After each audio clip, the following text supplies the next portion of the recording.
Okay, good afternoon, everyone, and thank you for joining us today for Accessible Social Media. My name is Dan Doggett, and I am an IT Accessibility Program Specialist with the Maryland Statewide IT Accessibility Initiative. Our goal today in our session is to help you navigate through some of the new accessibility requirements you might be facing so that you can confidently reach, the folks that you need to reach via social media together. Let's get started. Before we dive in, here are a couple of quick housekeeping notes. We do have live captioning available today, and you can enable them via the Zoom meeting controls toolbar. Also, today's session is being recorded and will be posted to our YouTube channel for future reference. After today's session, we will send an email out to all registrants with the link along with the slide deck for today's session once we have them up. And lastly, feel free to add your comments and questions to the chat or Q&A. I'm also going to reserve some time at the end of today's session if you wanted to ask specific questions about how to handle some of your own social media posts. So feel free to have those ready for that time. I don't think I'll be speaking for the entire hour, so plenty of time for us to go through that together. Okay, so we do have a lot to cover today, but it really boils down to four things. First, I want to make sure you're clear on the ADA compliance deadlines coming up in 2026 and 2027. So we're going to go over that. Second, we're going to build some practical skills that you can actually use when you're posting on social media, probably later today. Third, we'll talk about some workarounds for when platforms might have some technical issues or will make things a little bit difficult. And finally, we're going to look to shift left, which is industry speak for building accessibility into your content from the start. So rather than just fixing something before you post it. Okay, so let's talk about ADA Title II. I'm sure a lot of you on today's session are aware of this, but if you are not, the reason we want to talk about this today is due to the Department of Justice's 2024 final ruling, which essentially says that if you are in state or local government agencies, your digital services which includes social media, must meet the Web Content Accessibility Guidelines, specifically the WCAG 2.1 Level AA standards. So that's a lot to say. We'll go into that in a little bit more detail, but here is the timeline. So if your agency serves over 50,000 people, your deadline is April 24th, 2026. So roughly a month from now. For smaller agencies or special districts, you have until April 26, 2027. So I think it's safe to say if you are a state agency representative, your deadline is the first one. Maybe for some smaller counties, your deadline might be the one for next year. In terms of the scope, this covers pretty much everything that you can interact with on a computer. So that's social media posts, as we're talking about today, videos, images, PDFs, or any spreadsheets or anything like that you might be linking to. So anything that you can access with a computer.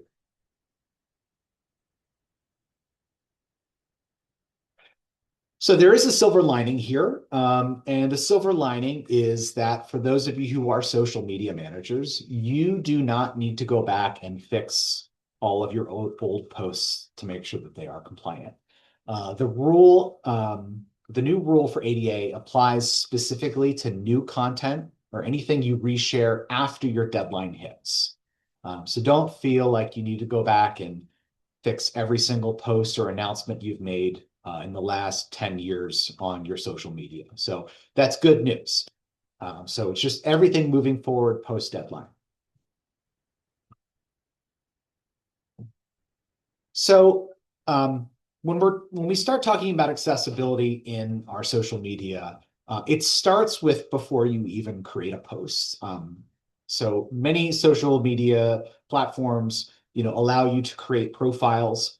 And I want you to think of this as your lifeline to your constituents. So um, we always want to include a way for them to reach out to you, whether it's a phone number or an email or a link to an active site, so that if there is an issue, someone can reach out and get the information they need.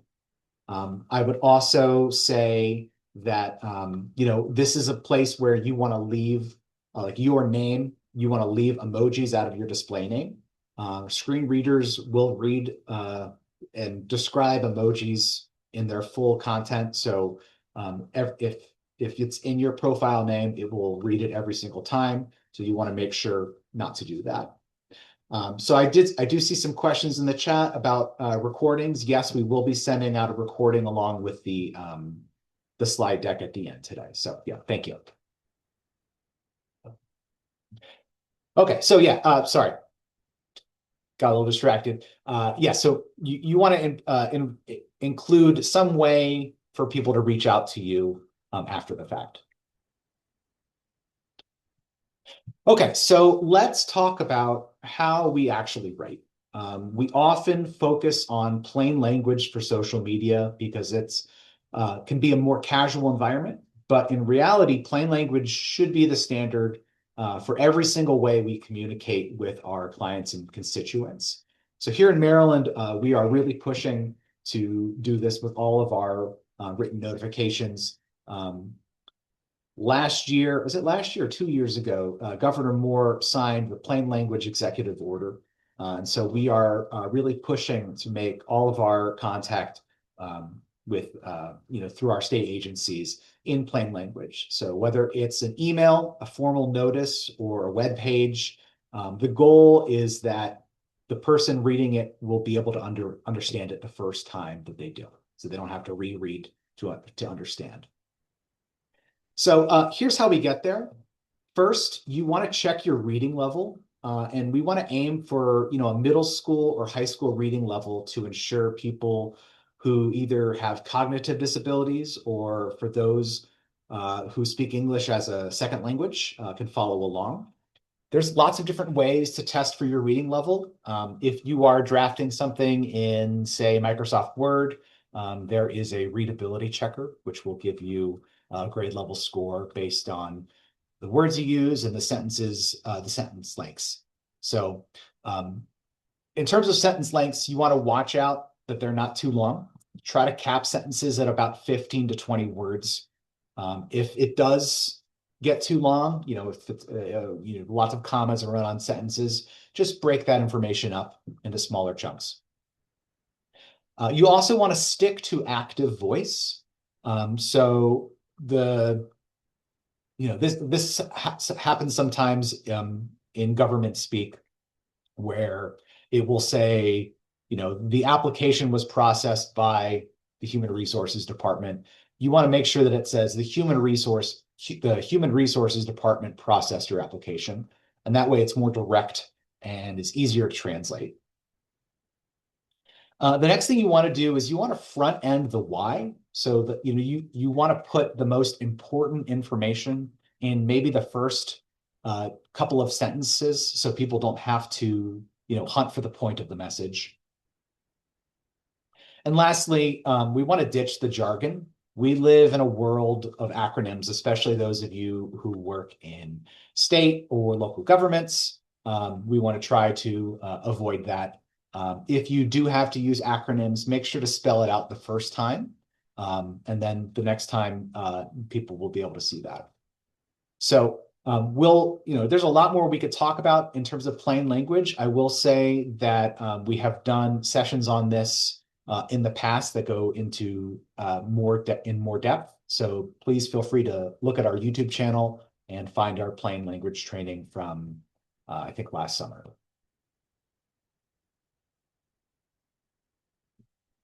Okay, there are a couple of formatting trends that can be a little disruptive when we are thinking about accessibility. First, you want to avoid period emphasis.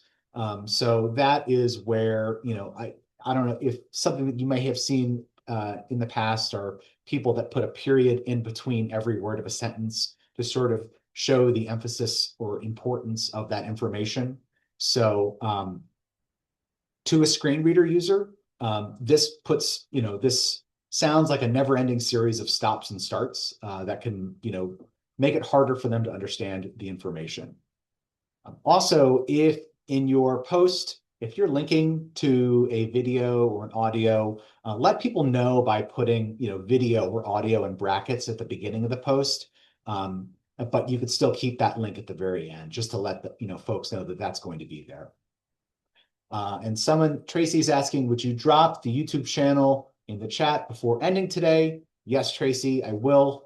I'll try to remember that. If I don't, please remind me.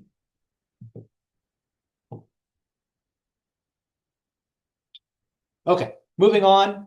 Let's talk about emojis and hashtags. So when you use emojis, understand that when a screen reader reads an emoji, it will describe that emoji to the person. So depending on what that emoji is, a smiley face, it'll say smiley face. But as you may or may not know, there are lots of very interesting and detailed emojis now. And screen readers will read the entirety of that emoji, as the person goes through the content. So in general, you want to limit your emoji use in a post to about 3. And generally speaking, you recommend putting them at the end of your post. That way, that information is not sort of, clouding the other information that you're providing for users. You don't want to use emojis to replace words because they might have different meaning or content based on, what the screen reader will describe. And you want to stay away from, the shrug faces or, sideways, those old school emoticons, because that will not be read as you want it to a screen reader. And it will just be kind of a nightmare of jumbled gobbledygook to them. So when it comes to hashtags, you want to use something called camel case, which means that when you hashtag, you capitalize the first letter of each word. So doing this will sort of do a couple of things. First of all, if it's a long sentence or something that you have a hashtag for, whether it's a campaign that you're using, it's going to be easier to read for the user. Just in general, they'll see the words and they'll understand the message better that way. But also for someone using a screen reader, if those words are capitalized, it will send the message to the screen reader that these are individual words rather than just one long word that is a stream of these letters that may not make sense. So make sure that you camel case your hashtags. Lastly, when it comes to URLs, so if you're posting a URL, we recommend using what are called link shorteners. There are websites like Tiny URL and a bunch of others that you put your link in it and it will provide a unique link that will then take you to that site. That's a lot shorter. So if you for today's session, if I had put that in just as a link URL, it'd be a stream of different characters that might make things, difficult to read. Not to mention, screen readers will not pause in between it. So folks will have to just wait until the URL is finished. Okay, we've got a couple of questions about link shorteners. Renata says, for link shorteners, can we use hyphens between words? Public health tips.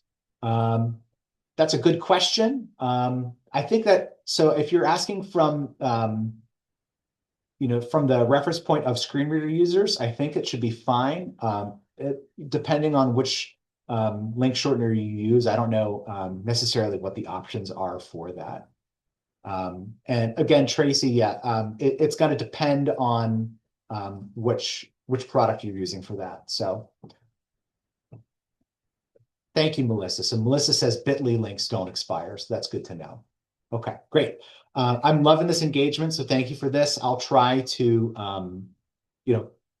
try to answer these as we go. But again, like I said, I'm definitely going to reserve some time at the end for us.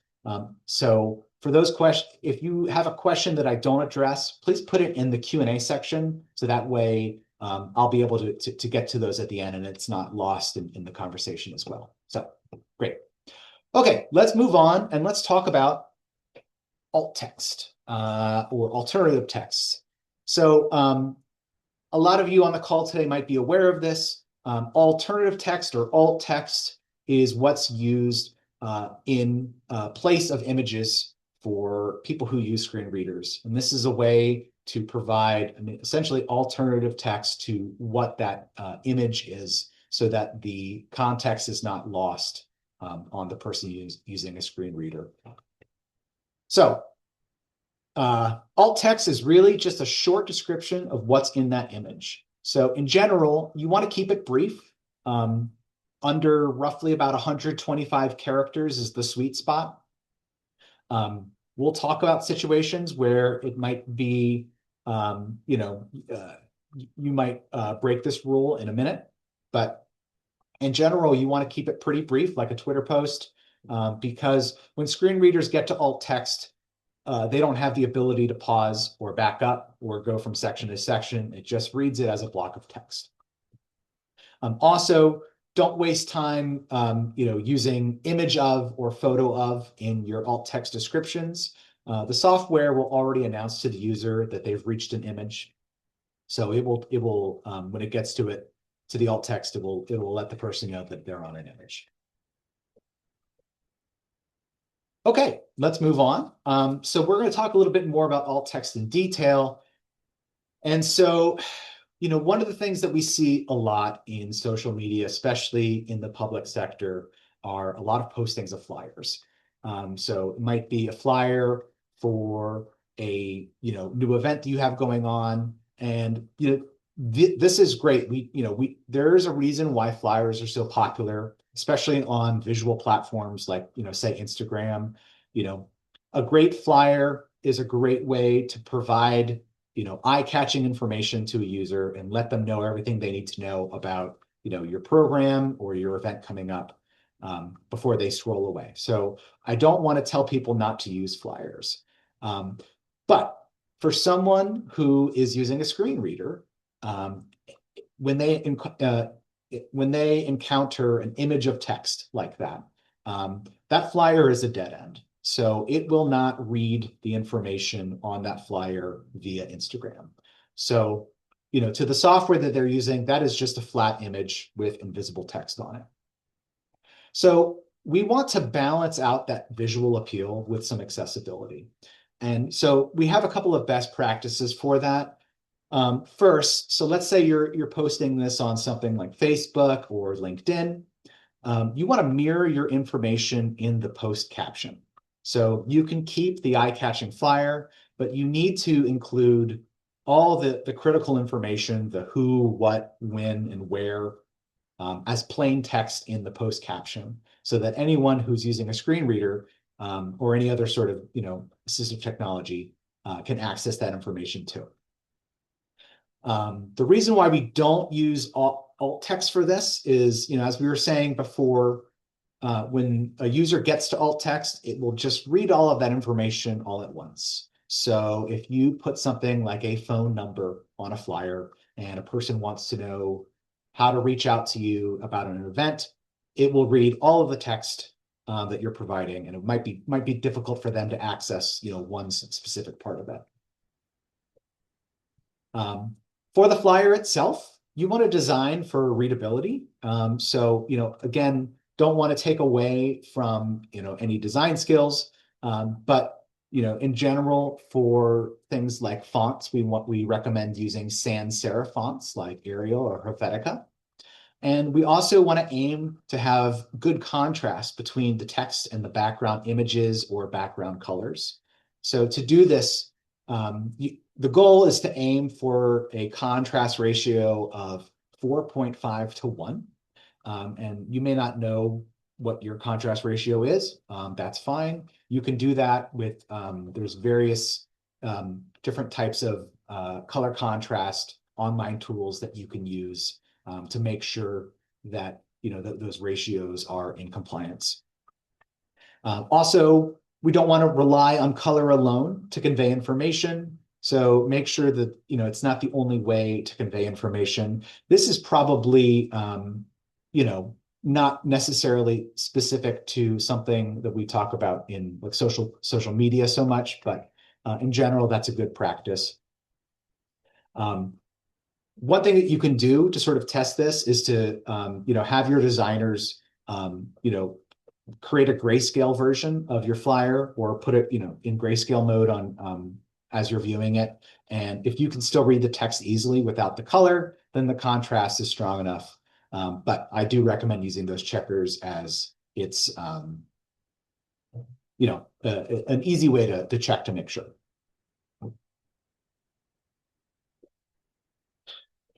Okay, so one of the big questions we get a lot in terms of social media is, well, should this be alt text or should this be in the post caption? And if this is in the post caption, do I need alt text and vice versa?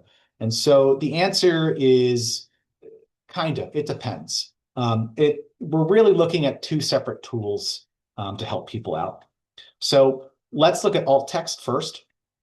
And so alt text, this is your visual context. This is what you are using to help people using screen readers, provide that missing context. So it's, again, we said concise, think 125 characters or less. And the job of alt text is to provide, I'm going to say it again, context for the user. So when we think about screen reader users, or blind people in general, we might often think about it in terms of a binary, like someone is 100% blind or someone has vision. But there's actually a lot of people who use screen readers. There is a wide range of vision disorders and things like that where people will use screen readers. So someone might be engaging with your content and be able to understand or perceive that there is an image in your content, but may not be able to pick out exactly what it is. So alt text is a great way to provide that context in those situations. Again, we want to shy away from saying things like image of or photo of, because the screen reader will announce that to the user and it's just redundant information. And so now when we're talking about the post caption, this is where you're going to put your actionable information. So if you are posting a flyer, like we were talking about before, this is where you put the who, what, when, and why. This is where that needs to live. So if you were like, if I was posting a flyer for an event, I would put all of the important information in the caption, and the alternative text I would say such and such event flyer, so that people understand that, okay, this is what they're looking at right now. Okay, so I do see a lot of activity in the chat. Let me just take a look here, because when it comes to alt text, so this is also another thing too, is I will speak in generalities when it comes to alt text. I will do this a lot when it comes to accessibility, because I don't think that there is a hard and fast rule every time. So a lot of this, requires some context. And, that's why sort of at the end today, I want to, if we have time, if folks want to show some examples and we can, talk through those together. So is alt text required for paid ad placement, like a Facebook ad, which reaches a targeted audience rather than the general public? All right, so that's a question from Sam. If you are providing information through like as a public entity, it is under the this is under the Title II of the Americans with Disabilities Act. So what I will say to you is, if now I am not a a legal expert. So if you have very specific questions about legality, I would recommend you reach out to your, the attorneys or your AG for very specific information. But if you are working for a public institution, whether it's state or local government, and you're posting information on social media, that falls under ADA Title II. And Kristen says this contradicts directions in one of the workday trainings. It says all the text info in the image needs to appear in alt text. So, Kristen, as you said, like as I was saying earlier, I'm gonna, again, it's contextual.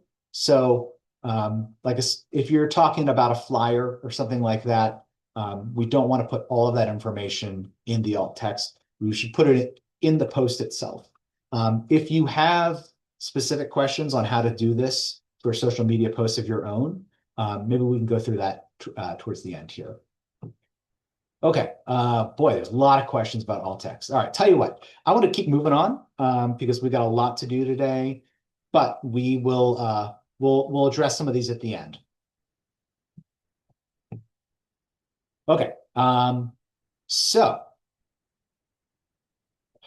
let's talk about memes because we've all seen them on the internet. We have fun with them, and personally, I love it when if I'm following Baltimore City Department of Transportation or something, and they post a meme and it's funny and I enjoy it. It's a great way to include humor or be relatable on social media and not sound so serious as a public body. So, and they're an important part of social media, but there are some things that we can do to make them accessible too. So the first thing, so on screen here, I have a meme, and I'm sure a lot of people on the call are probably familiar with this. This is the Lord of the Rings meme with the text says one does not simply post a video without closed captions. So I don't know. Actually, I'm not sure what this meme is called. It might just be called the one does not simply meme. I'm not sure. But this is where when I said, we were going to be breaking the alt text rule a little bit, this is where, one of the situations where you would. So if you're going to be posting a meme like this, you want to provide alt text that provides the context for the user of what the meme is. So first, you want to identify the meme if it's a popular one. So something like, the distracted boyfriend or multiple Spider-Men, memes like that. You want to describe the visuals, somewhat, and then transcribe the text exactly as it's written in the image. So you want to follow the formula of, the action plus the context, so that users can understand the meme.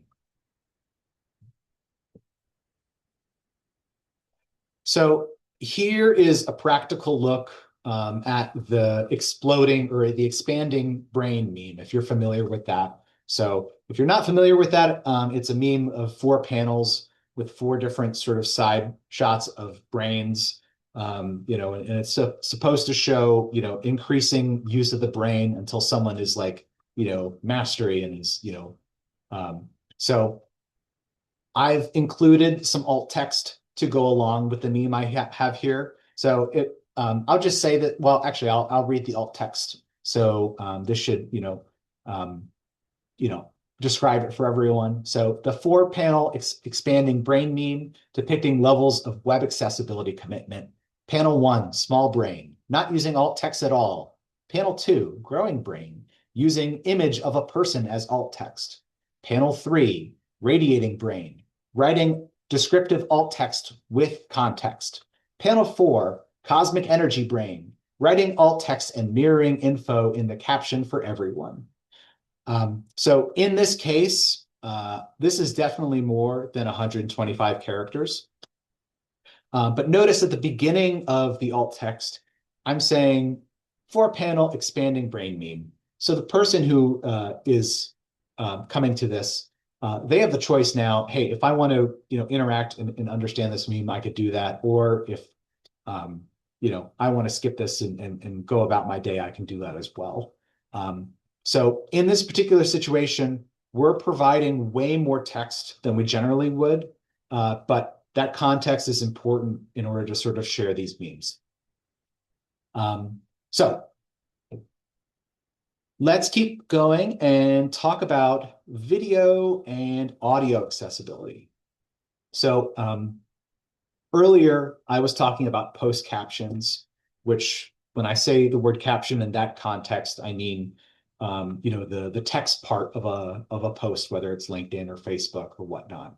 Um, in this situation, I'm talking about the visual, the words that describe sort of the dialogue in the audio. So this is for users who are either deaf of hard of hearing, or for individuals who just have their volume turned off, whether they're on public transportation or things like that. But in terms of accessibility for your video content, you do need to have captions to be compliant with ADA Title II. That is a non-negotiable one. So luckily, a lot of social media platforms now have auto captioning features that will take the text, the audio from the text and will generate captions for you. This is a great rough draft, but a lot of times, especially when it comes to talking about acronyms or words that it's not used to, hearing, it might make errors. So you'll have to review them before posting. So closed captions are what we call, so you might see an icon in your video player that says CC, stands for closed captions. That means that these are captions that you can turn on or turn off. So this is preferable because, for one, they don't interfere with screen readers, and it also gives people the option to use them if they want to or not, so they could turn them on or off. For captions that are directly on the video itself, or they're burnt into the video, those are called open captions. And that's an option for if you are in a platform that does not have closed caption capability, but you still want to post that content, you will have to burn that directly into the video itself. In general, if your video is silent or just has music playing, say that in the captions so that users aren't left wondering whether, if their audio is broken or if their headphones are not connected or something. And then most importantly, when it comes to posting video content, avoid flashing effects. These can cause seizures or migraines in users, so we want to avoid that at all costs.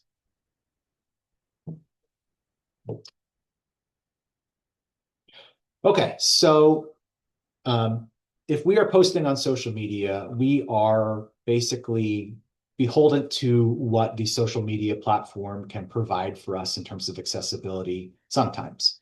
As we talked earlier, there is the ability to burn in captions in your videos if the video player on that platform does not, provide them. But sometimes, even though we have the best of intentions, the social media platforms are lacking in, some of these tools. So in that, our job as, social media posters, especially in the public sector, is to get an understanding of, what the limitations of certain platforms might be, and then find some creative workarounds for them.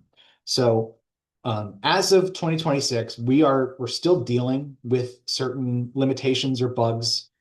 So it's important for us to be proactive and find workarounds for it. So here's a couple of sort of limitations that we have with some of our platforms. On X, which is formerly Twitter, if you post an image, in a tweet, it will not automatically prompt alt text.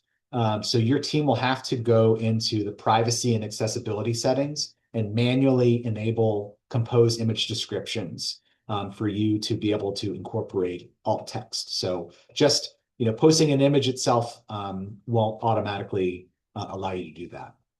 So make sure that you have that toggled on, and you'll have the ability to create alt text. Facebook and Instagram So they have an auto alt text feature. So if you do not provide alt text for your images, it will use AI to figure out, what your image might be. Generally speaking, it is it's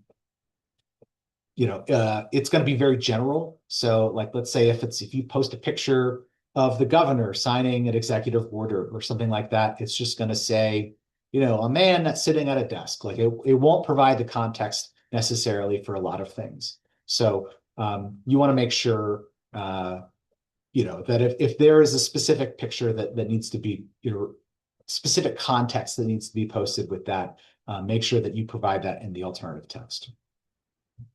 Instagram stories, this has been a problem with, or I guess it's Instagram and Facebook stories.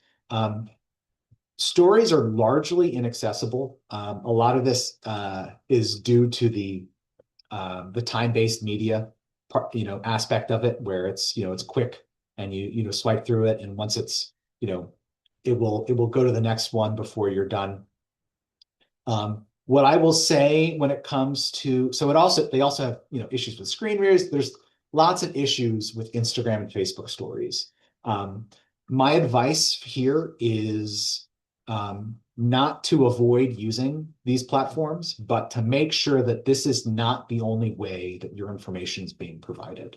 So make sure if you're going to post a story that it's also a featured post on your page so that users have access to it both ways. I know it's a great way to build engagement, so I don't want to say don't use them, but make sure that it's not the only way to convey information.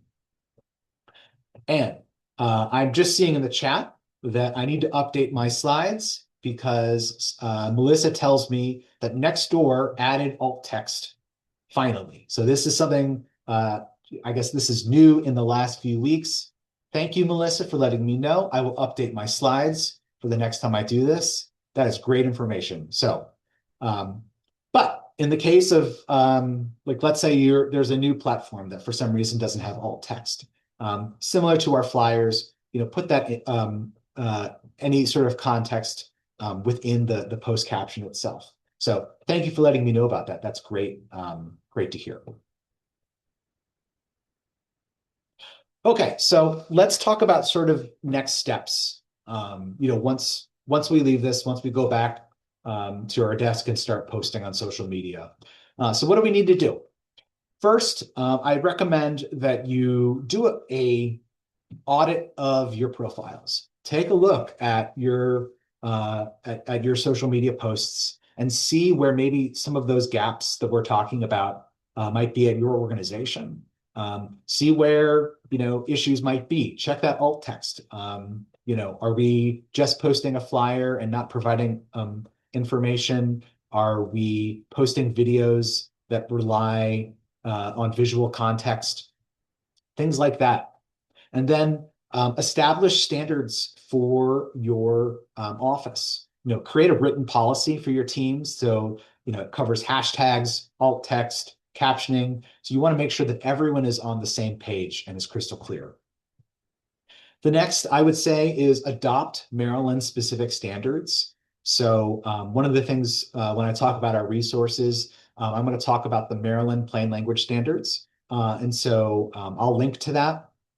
And it provides very specific use cases and how to sort of cater your message to make sure that it falls in line with the Maryland plain language guidelines.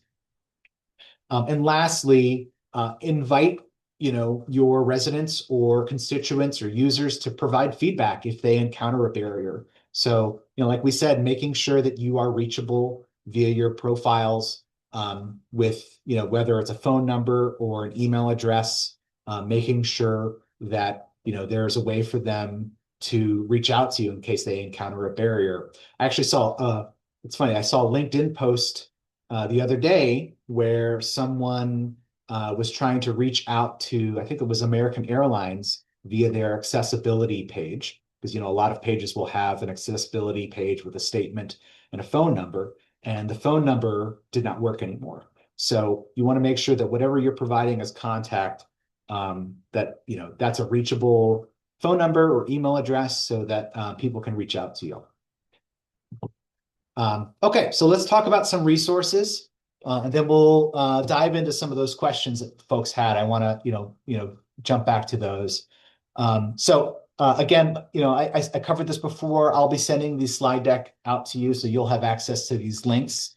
The first link I have here is the federal plain language guidance. So plainlanguage.gov. This is your primary federal resource for learning how to write clearly and effectively, especially for the public. And then, as I was talking about in the last slide, the Maryland Plain Language Standards. So these are our Maryland state specific needs.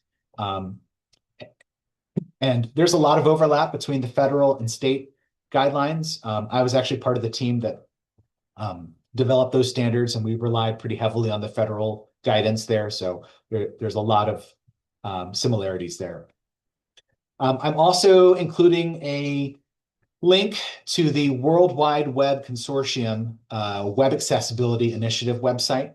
So if you want to dig into the web content accessibility guidelines and understand them, at a fine detail that we talked about earlier, this is the group that puts those together, and that website will provide you every single guideline up through, WCAG 3.0. So everything that you would want to find out about WCAG can be there.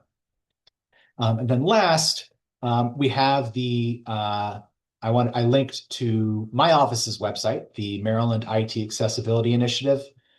So this is our office. We provide Maryland-specific training events like today, digital resources, and just latest compliance information. So we have a mailing list that I'm sure if a lot of you were on today's call, you might already be on that. But if not, you can join our mailing list there to find out about upcoming news and events and things like that. So with that, I want to go ahead and take a look at some of our questions. So I see we got a lot here. So let me go ahead to our Q&A and let's see how many of these I can get to. Okay, so first question here is from Melissa. Are digital ads required to be accessible? Most, if not all, platforms don't allow alt text for digital ads. Should we be adding image descriptions in the ad copy? Melissa, that is a great question. So what I'm going to say, I think, I guess when you're talking about ads, are you talking about ads on a specific platform, like if you're doing Facebook ads? Because generally speaking, I believe those, are usually like posts that then get sponsored. I could be incorrect about that. But if that's the case, the post itself should be accessible. But I might do a little bit more digging in on that because I haven't really encountered that one specifically myself. So thank you for that. I'll follow up with you on that. Okay. Moving on, Thomas asks, can you show an example of putting video at the beginning of a post? Yes. Well, so let me, I don't have any real world examples of this, but what I can say is if you are, let's say you want to tweet out something, you have a video that you want to, send as a tweet. In the post itself, so like in the text of it, you'd put in brackets video so that users would know, okay, there's a video in this text. And if you're going to describe sort of what was happening in the text, you could do that. But that would be, sort of the use case for that. Unfortunately, I don't have. I wish I probably should have provided some real examples for that myself. But thank you for that question. I hope that answers that for you. Okay, and then someone asks, for videos accompanying a post, what should the text in the post read? So I would provide context for what the video is so that users can choose to watch the video or not. I will say that video can be tough to fix retroactively. So if you have a video that is that that is visual in nature alone, um, I'm trying to think of some specifics here. Um, but if you're providing information, contextual information just visually alone, you might, provide a transcript of that in the post itself, or start moving away from using that as the only way of conveying that information, just to make sure that, that information is not lost, for all users. Okay, moving on. Tracy asks, would a program logo need a decorative description for the image versus actual photo on website or in a post? Okay, great question, Tracy. In terms of logo alt text, um, I worked with a graphic designer on a logo recently, and when we talked about alt text, she came up with this very descriptive alt text of swooping line with stairs, and she came up with a very descriptive alt text for what the logo was. And unfortunately, for screen reader users, the information that they need is not what that logo looks like. They need to know that it's the something department logo. So if you, like, let's say I work for the Department of Disabilities, um, I'm for my alt text for my logo, that's going to be Department of Disabilities logo. That's it. So that's the contextual information that they need to know. The logo that I have here for the statewide IT accessibility initiative, um, I'm not going to describe the circle with the Maryland flag in it and the blue text and the white background. I'm just going to say Maryland IT Accessibility Initiative logo and be done with that. All right. Someone else asked a question about ad placements. So yeah, Chuck, I'm going to have to look into that one myself. But yeah, great questions on that. So I will certainly, follow up. So someone asked, is alt text required for social media posts that are in another language, such as Spanish? So that's a great question. If the post itself is in Spanish, I would think about this in the like I would provide that information the same way, as the alt text. So if the post is in Spanish, I would create the alt text to be in Spanish as well, because at the end of the day, if that's if you are trying to reach out to Spanish language users, these people might be using assistive technology as well. So you want to keep that in mind. All right. So gosh, I thank you for all of these questions. I'm really happy to see all this engagement. Trying to get through a couple more of these. All right. With the inclusion of a prior disclosure regarding rapid motion sequences, uh, ensure we meet current accessibility and broadcasting regulations. So I guess that's a question about flashing video. In that situation, I would reach out to your legal team, but as a best practice, I would avoid, like, as a public entity, I would avoid using any flashing or motion sequencing in your video content. But again, reach out to your local team on that, or legal team. Thomas asked about LinkedIn. Is there a way to add alt text to reposted content, either that I created or someone else created? I don't believe that. I think you are probably.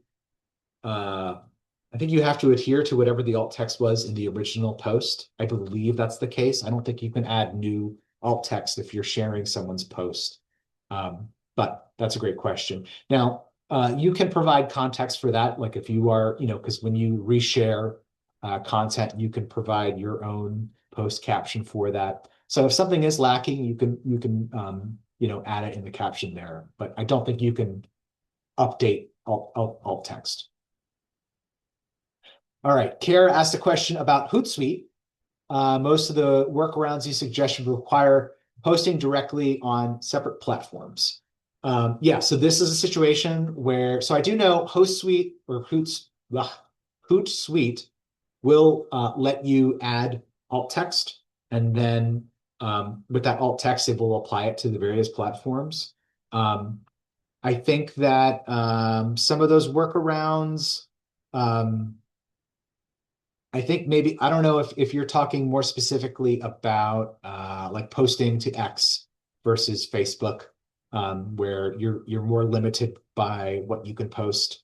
I'm not sure if that's what you're talking about, but there are, these are platform limitations, and we can't, you do have to sort of figure out your best case scenario with what you're working with. But I, understand that, regardless of what, scheduler you are using, you are still beholden to Title II. So keep that in mind when determining those decisions that you make. Okay. Sarah asks, should you refrain from using all caps in alt text or captions? No. Screen readers do not read formatting when something is in all caps or italicized. I did it in the meme page because I was just following the form that was done in the post itself. But screen readers will just read those as normal text. So keep that in mind. Okay. We've got a couple more minutes, so I'm going to try to answer these as much as I can. Also, I'll provide my email address. Actually, when I email out the information, feel free to send me any more questions if I didn't get it today. So happy to answer your questions offline. But okay, a couple more questions. Jennifer asks, will the inclusion of a prior disclosure regarding rapid? Okay, we talked about that. I am unsure about prior disclosures. We addressed that one. Okay. What are best practices for visually notifying viewers that a post has or does not have sound? Well, what I would do if a post does not have sound, I would, at the very beginning of it, in your closed captions, you know, have it say, like, in brackets, this video does not contain audio, or sometimes captioning will just say music playing or something like that, to sort of provide that context for users. Okay, Emily asks, photo slideshows, videos to music are really popular on social media. How do we provide captions or alt text to that? Okay, that's a great question.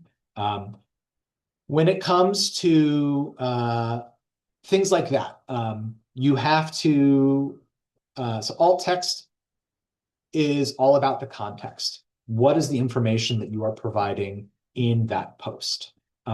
If it is, if you are providing information on, a weather event, like let's say the snowstorm we had a few weeks ago, and you're just posting videos of people shoveling out snow, you can provide alt text of, various people in such and such neighborhood shoveling out their cars or things like that.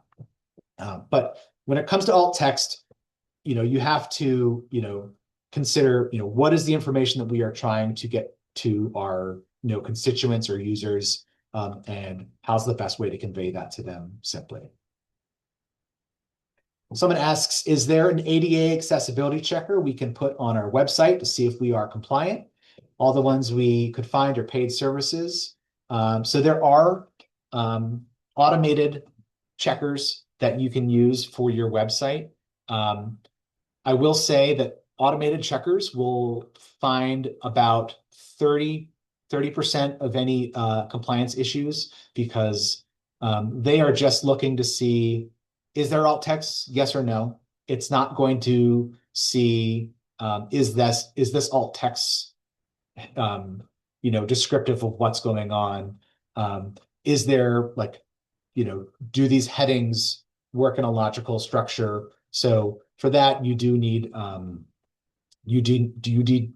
to have someone manually test that information. But there are checkers. So Wave is one of those checkers.